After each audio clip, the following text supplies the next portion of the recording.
انہوں نے کہا بہت اچھا. گھر لایا, بیوی سے مشورہ کیا, کیا ہوگا, کیسے ہوگا, ایسا لگتا ہے اب پوشیدہ راز سب اوپن ہو جائیں گے, کیسے ہو سکتا ہے, کیا ہوگا. بہرحال شہزادی نے کہا کوئی فکر نہ کریں, ٹھیک ہے. اور وہ بچہ یوں ہی کوئی پہلے کم خوبصورت نہیں تھا, محل میں بھیجنے کے لیے شہزادی تھی. اس بچے کو شہزادوں کی طرح سجایا, باپ کے ساتھ انگلی پکڑائی, روانہ کیا.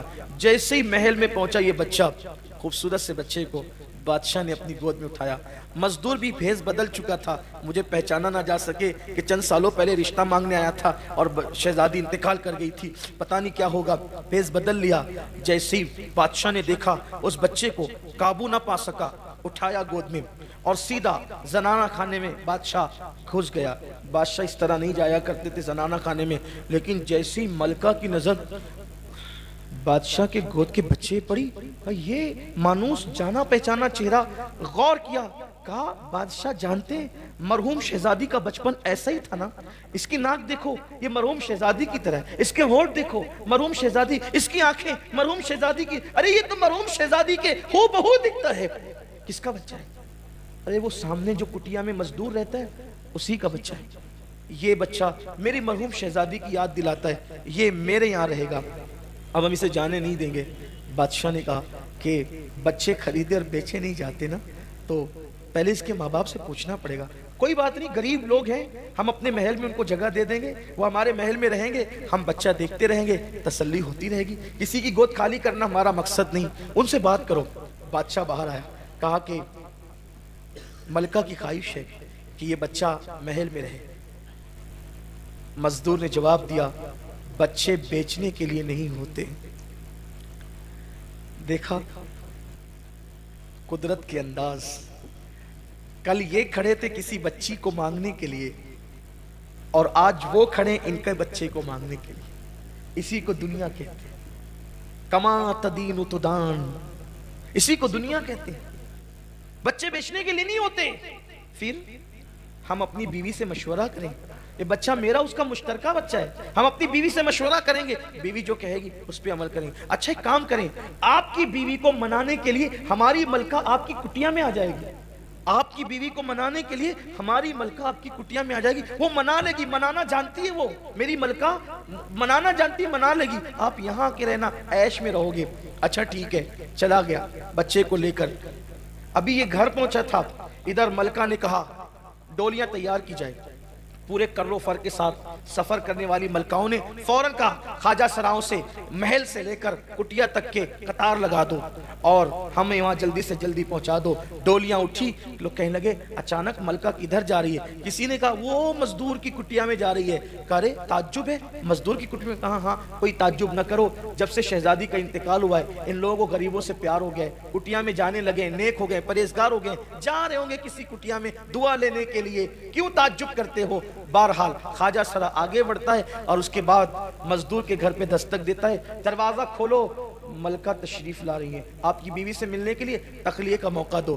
جیسے ہی دروازہ کھولا گیا, سنا گیا, دوڑتے ہوئے مزدور نے کہا ملکہ آ رہی ہے, اب تو سارے راز کھل جائیں گے, اب تو شاید قدرت پہ ہی منظور ہے. اور پھر ملکہ آ گئی, جیسے ہی نظر پڑی پلک جھپک گئی, میں کوئی خواب تو نہیں دیکھ رہی ہوں, غور سے آنکھیں پھاڑ پھاڑ کے, شہزادی شہزادی شہزادی شہزادی ہو تم تو مر چکی تھی. لیکن دوسری طرف بھی جذبات کا تلاطم تھا, قابو نہ پا سکی. 4 سے 5 سال کے بعد جس بیٹی کو 5 سال پہلے مردہ سمجھ کے دفن کر دیا تھا, وہ زندہ کسی کٹیا میں زندگی گزار رہی تھی, کسی کو پتہ ہی نہیں تھا. ماں بیٹی لپٹ لپٹ کر خوب روئے, اور جب رو چکے, جب جذبات کا تلاطم تھما, بیٹی تم یہاں, شہزادی نے پوری داستان سنائی کہ یہاں آنے کا انداز کیا تھا, کیوں آئے تھے, کیسے آئے تھے. کسی کی محبت اور عشق نے نئی زندگی دی اور یہاں آئے اور اب زندگی گزار رہے ہیں. یہ بات جنگل کی آگ کی طرح پورے بلخ میں پھیل گئی. جسے دفن کر دیا تھا اسے کسی کی پاکیزہ محبت نے نئی زندگی دے دی. اور پھر اس کے بعد فیصلہ ہوا کہ اب جسے مزدور کہہ رہے تھے وہ مزدور نہیں ہے, بلکہ وہ تو بادشاہ کا داماد ہے. اور وہ کٹیا میں رہنے والی لڑکی وہ کوئی غریب کی بیوی نہیں ہے, وہ شہزادی ہے بلخ کی. اس کے بعد اعلان ہو گیا اب کٹیا میں نہیں رہ سکیں گے، محل میں چلو، اور اس کے بعد کٹیا سے لے کر محل تک سپاہ کی قطار تھی۔ جو وزیر کل تک ڈانٹتے تھے وہ وزیر آج ہاتھ باندھ کر کے کھڑے تھے۔ محبتوں کو سلام ہے، پاکیزہ محبتوں کو، ان زانیوں کی نہیں، شرابیوں کی نہیں، آبرو لوٹنے والوں کی نہیں۔ اللہ اکبر، ہاتھ بن گئے لوگوں کے ہاتھ، جذبات کا تلاطم تھا۔ وقت کا بادشاہ، بلخ کا بادشاہ دروازے پہ کھڑا تھا استقبال کے لیے، کس کے؟ اس مزدور کے جو چند سال پہلے مزدور کہہ کے پکارا جا رہا تھا۔ اور اس کے بعد ایک کوگا تھا، شور تھا، دل رکھنے کو جگہ نہیں تھی، پورے بلخ کے اندر ایک شور تھا، ہنگامہ تھا۔ کیا ہوا کیا ہوا کیا ہوا؟ آخرکار پورے کر و فر کے ساتھ جب وہ مزدور اپنے بچے اور بیوی کے ساتھ محل میں داخل ہوتا ہے، تو داخل ہونے کے بعد لوگ کہتے ہیں تم نے محبت کا حق ادا کیا، لیکن اس کی نگاہیں جھکتی ہے۔ اور اس کے بعد لوگ کہتے ہیں تم اب مزدور نہیں ہو، تم ولی عہد ہو، بلخ کے بادشاہ تم ہی ہو، بلخ کے بادشاہ تم ہی ہو، تخت تو تمہارے لیے، تاج تمہارے لیے۔ یہی احساس اس جوان کو ساری زندگی ستاتا رہا۔ ایک لڑکی سے خلوص دل کے ساتھ پاکیزہ محبت کی، مزدور سے بادشاہ بن گیا۔ اگر یہ محبت میں نے مدینے کے تاجدار کے ساتھ کی ہوتی تو مجھے کیا مقام نصیب ہو جاتے۔ پھر اس نے مدینے کے تاجدار سے محبت کی، لڑکی سے محبت کر کے، پاکیزہ محبت کر کے، پاپ والی نہیں، پاکیزہ محبت کر کے بلخ کا بادشاہ بنا مزدور۔ اور جب پھر اسی محبت نے آگے بڑھایا تو پھر مدینے والے سے محبت ہوئی، اور محبت ایسی ہوئی پھر وہی بلخ کا بادشاہ حضرت ابراہیم ابن ادھم کے نام سے جانے اور پہچانے، حضرت ابراہیم ابن ادھم کے نام سے جانے اور پہچانے گئے۔ پھر دنیا نے دیکھا ابراہیم ابن ادھم غریب نواز کے بھی پیروں کے پیر بنے، غوث پاک کے پیروں کے پیر بنے۔ اس واقعے کو علامہ ارشد القادری علیہ رحمہ نے اپنی شورِ آفاق کتاب زلف و زنجیر کے اندر تحریر فرمایا، جس کا نیا نام لالہ زار ہے۔ میں نے اپنے الفاظ کے جامع میں اس کو بیان کیا ہے آج کے اس موقع پر، بس اس لیے اللہ میری قوم کو نفسانیت سے بچائے، خواہشات سے بچائے، اور اللہ ہمیں سچی محبتوں کی طرف بڑھنے کی توفیق عطا فرمائے۔ آؤ عہد کریں، اس سے پیار کریں جس سے محبت کرنے والا ابراہیم ابن ادھم بن گیا۔